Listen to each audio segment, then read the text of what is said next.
সবাইকে স্বাগত আমাদের চ্যানেল টেক হেলথ এন্টারটেনমেন্টে। যারা এনভিএসপি পোর্টাল অর্থাৎ ন্যাশনাল ভোটার সার্ভিস পোর্টালে নিজের নাম, ঠিকানা, অ্যাড্রেস, ডেট অফ বার্থ, পিতামাতার নাম, ডেট অফ বার্থ থেকে শুরু করে ভোটার তালিকা আরও অন্যান্য জিনিস যারা কারেকশানের জন্য, বিশেষ করে কারেকশান ইন পার্টিকুলার পার্সোনাল ডিটেলসে যারা ফিল আপ করেছিলেন তাদের অনেকেরই হয়তো কারেকশানটি সাকসেসফুলি হয়ে গেছে এবং ফর্মটি সাবমিটেড হয়ে গেছে। যেমন যখন কারেকশানটি আপনি করতে দিয়েছিলেন তখন এখানে রেফারেন্স নাম্বার দেওয়ার পরে দেখতে পেয়েছিলেন আপনি submitted, BLO appointment, field verification accepted আপনার হয়ে গেছিলো।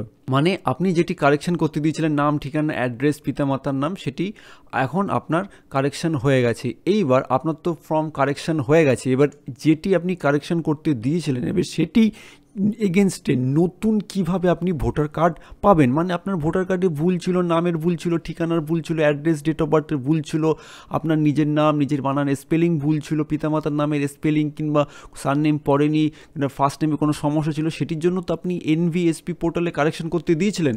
কারেকশানটি তখন হয়ে গেছিলো, কিন্তু এইবার আপনি পুরনো যে ভোটার কার্ডে যে ভুলটি আছে, লিস্টে যে ভুলটি আছে, সেটির এগেনস্টে এবার কীভাবে আপনি নতুন ভোটার কার্ড পাবেন। তো একটা কথা বলে রাখি, আপনার যেহেতু কারেকশান সাকসেসফুলি হয়ে গেছে এবং সাবমিটেড হয়ে গেছে, ফর্মটি অ্যাকসেপ্টেড হয়েছে, সেই জন্য 2020 সালে একটি নতুন লিস্ট বেরিয়েছে। সেই লিস্টে আপনার সংশোধিত যেটি কারেকশান করতে দিয়েছিলেন সেটির এগেনস্টে একটি লিস্ট বেরিয়েছে। সেই লিস্টটি কোথায় পাবেন একটুখানি আপনারা দেখে নিন। সবার আগে যেতে হবে এখানে ওয়েস্ট বেঙ্গল, ঠিক আছে, সিই ওয়েস্ট বেঙ্গল, আপনারা এখানে ক্লিক করবেন। হ্যাঁ, এসে গেছে। এবার এসে যাওয়ার পর দেখবেন এখানে special summary revision of electoral roll 2020, এখানে আপনারা ক্লিক করবেন, দেখবেন তলায় চলে আসবেন, দেখবেন ইলেকট্রাল ভোটার লিস্ট, এখানে আসবেন। এইবারে দেখুন এখানে বিভিন্ন ডিস্ট্রিক্টের নাম আছে, কুচবিহার, জলপাইগুড়ি, হুগলি, সাউথ 24 পরগনা, দক্ষিণ 24 পরগনা, ঠিক আছে। এইবারে এখানে আপনি আপনার ইচ্ছা মতো যে কোনো একটি নিয়ে নিতে পারেন, ঠিক আছে। যেমন সাউথ 24 পরগনা আমি নিলাম। নেওয়ার পরে অ্যাসেম্বলি কনস্টিটিউয়েন্সি নাম্বার আর অ্যাসেম্বলি নেম, ঠিক আছে, কোন বিধানসভা এবং কত অংশ নম্বর। যেমন এখানে আমি 151 সোনারপুর উত্তর নিলাম, ঠিক আছে। এবার দেখুন এখানে part number, polling station, draft roll এখানে চলে আসবে, ঠিক আছে। এবারে নিচে স্ক্রল ডাউন করলে যেটা আপনার পার্ট নাম্বার, পোলিং স্টেশন, সেখানে পাশাপাশি এখানে ক্লিক করবেন। করার পরে এই ক্যাপচাটি ফিল আপ করবেন, F33PM, দেখবেন ইলেকট্রাল ড্রাফট রোল এখানে ভেসে উঠছে। এখানে দেখবেন অংশ নাম্বার, ঠিক আছে, এখানে দেখতে পাবেন আপনারা অংশ নাম্বার।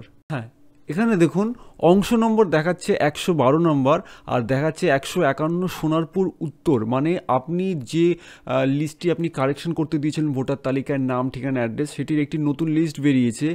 যেটি ভুল ছিল আপনার সেটার কারেকশন হয়ে নতুন লিস্ট বেরিয়েছে।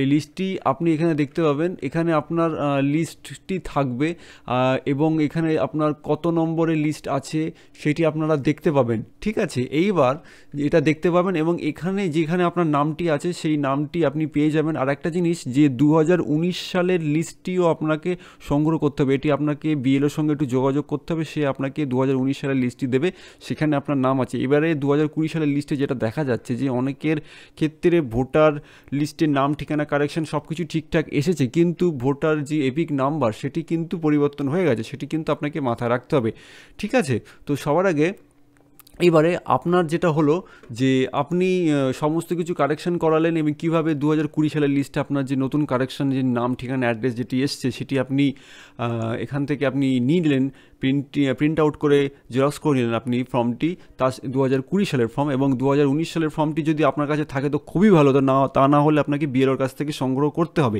এইবার আপনি তো সমস্ত কিছু কারেকশন করে নিলেন, তারপরে এবার আপনি কিভাবে নতুন ভোটার কার্ড পাবেন তার জন্য আপনাকে একটি ফর্ম ফিল আপ করতে হবে। তো আমি আপনাদেরকে দেখাচ্ছি কোন ফর্মটি আপনাকে ফিল আপ করতে হবে, ঠিক আছে। এই দেখুন এখানে লেখা আছে যে annexure I from election commission of India, application for issue of replacement of electoral photo identity card epic number. এখানে আপনাকে এই ফর্মটি ফিল আপ করতে হবে, যেটি এনভিএসপি পোর্টালে কারেকশন করতে দিয়েছিলেন। কারেকশন হয়ে যাবার পর এখানে আপনাকে যাবতীয় তথ্য দিতে হবে, স্টেট, কোন নির্বাচনী বিধানসভা ক্ষেত্র, কি লোকসভা, ডিস্ট্রিক্ট, ইলেকট্রাল পার্টিকুলার। এখানে বাংলা এবং ইংরাজি দুটোতেই আপনাকে ঠিকঠাকভাবে ফিল আপ করতে হবে, পিতার নাম, মাতার নাম এবং অ্যাড্রেস, ঠিকানা। এবার ভালো করে লক্ষ্য করুন, reason for applying for duplicate card, এখানে আপনি দিতে পারেন যে আমার ভোটার কার্ড কারেকশন হয়েছে, সেটার জন্য আমি নতুন কার্ড পেতে চাই। যখন নতুন কার্ড পাবেন তখন পুরনো কার্ডটি আপনাকে দিয়ে দিতে হবে। আমি আসছি এই বিষয়ে। আর এখানে 3টে কথা বলা আছে, I will collect from EPIC from VRS CSC Tathyamitra কেন্দ্র। আপনি চাইলে বাড়িতে পোস্ট অফিসের মাধ্যমেও কার্ড পেতে পারেন, আর বিএলওর মাধ্যমেও আপনি কার্ডটি পেতে পারেন। তো আপনার যেটা সুবিধা হবে সেটাতে আপনাকে টিক দিতে হবে। আর এখানে টিক অ্যাপ্রোপ্রিয়েট বক্স, মানে আপনি কেন কার্ডটি নিতে চাইছেন এখানে দেখুন লেখা আছে, এবং ডেট আছে, প্লেস আছে, এবং সিগনেচার করবেন আপনি এখানে। আর এখানেও আপনাকে একটা সিগনেচার করতে হবে, electoral signature of thumb Impress, receive duplicate epic card, মানে যেদিন ডুপ্লিকেট এপিক কার্ডটি নেবেন সেদিনকার ডেট আপনি দেবেন। যদি কোনো অসুবিধা হয় এই বিষয়ে, যখন আপনি জমা দেবেন তখনই আপনি অফিসারদের সঙ্গে একটু কথা বলে নেবেন, তারা আপনাকে হেল্প করে দেবে। আর এটা হচ্ছে যে সম্পূর্ণরূপে যারা অফিস ইউজ পারপাস অনলি, ঠিক আছে। মানে এই ফর্মটি আপনাকে ফিল আপ করতে হবে, যে তথ্যটি আপনি কারেকশন করতে দিয়েছেন সেই তথ্যটির এগেনস্টে নতুন ভোটার কার্ড আপনাকে পাওয়ার জন্য। এইবার কতগুলো জিনিস মাথায় রাখুন যে কী ডকুমেন্টস আপনাকে এই ফর্মটি ফিল আপ করার সাথে সাথে দিতে হবে। 2020 সালের যে নতুন ভোটার লিস্টে আপনার নাম আছে, কারেকশন হয়ে যাওয়ার পর যে তথ্যটি কারেকশন হচ্ছে সেটার লিস্ট আপনাকে দিতে হবে। বিএলওর কাছে আছে 2020 সালের লিস্ট, আর আমি আপনাদেরকে দেখালাম কীভাবে 2020 সালের লিস্ট ডাউনলোড করতে হয়, ঠিক আছে। সেটি প্রিন্ট আউট নিয়ে নেবেন। 19 সালের লিস্ট ভোটার যদি আপনার কাছে থেকে থাকে তো খুবই ভালো, তা নাহলে বিএলওর কাছ থেকে নিয়ে নেবেন। এই ফর্মটি ভালো করে ফিল আপ করবেন, ঠিক আছে। আর এপিক নাম্বারের ক্ষেত্রে দেখা যাচ্ছে অনেকের এই 20 সালে এপিক নাম্বার পরিবর্তন হয়ে গেছে, যেটি পরিবর্তন হয়ে গেছে সেটি আপনি লিখবেন। আর যে জিনিসগুলো আছে সব ঠিকঠাকভাবেই লিখবেন। এর সাথে সাথে আপনার যে পুরনো ভোটার কার্ডটি আছে সেই কার্ডটির একটি ফটোকপি অর্থাৎ জেরক্স কপি আপনাকে নিতে হবে। তার সঙ্গে আপনাকে নিতে হবে একটি আধার কার্ডের জেরক্স। এটি নিয়ে আপনি আপনার বিএলওর সঙ্গে যোগাযোগ করবেন। আর যদি বিএলও এটি না নেয় তাহলে আপনাকে যে district magistrate office, DM office কিংবা আপনার বিডিও অফিস, তারা সেখানে এই জিনিসগুলো জমা নিচ্ছে। আর এই জিনিসগুলো আপনি দিয়ে দিন। দেওয়ার পরে তারা এই 25 টাকা কিন্তু আপনাকে দিতেই হবে, ঠিক আছে। 25 টাকা কিন্তু দিতে হবে এই নতুন ভোটার কার্ডটি পাওয়ার জন্য।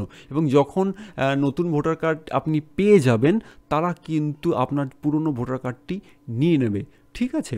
তো এখানে অফিস ইউজ হয়ে এই যে রিসিভ কপি আপনাকে দিয়ে দেবে, একটি ডেট দেবে যে কোন দিন এসে আপনি নতুন ভোটার কার্ডটি পেয়ে যাবেন। এইবার দেখা যাচ্ছে যে নতুন ভোটার কার্ডটি কি আগের ওল্ড মডেলের নতুন ভোটার কার্ড কি পাবেন, না নতুন কালার ভোটার কার্ডটি পাবেন। তো এখন ডিপেন্ড করছে ইলেকশন কমিশনের ওপর, তারা এখন কোন কার্ডটি আপনার জন্য ইস্যু করে।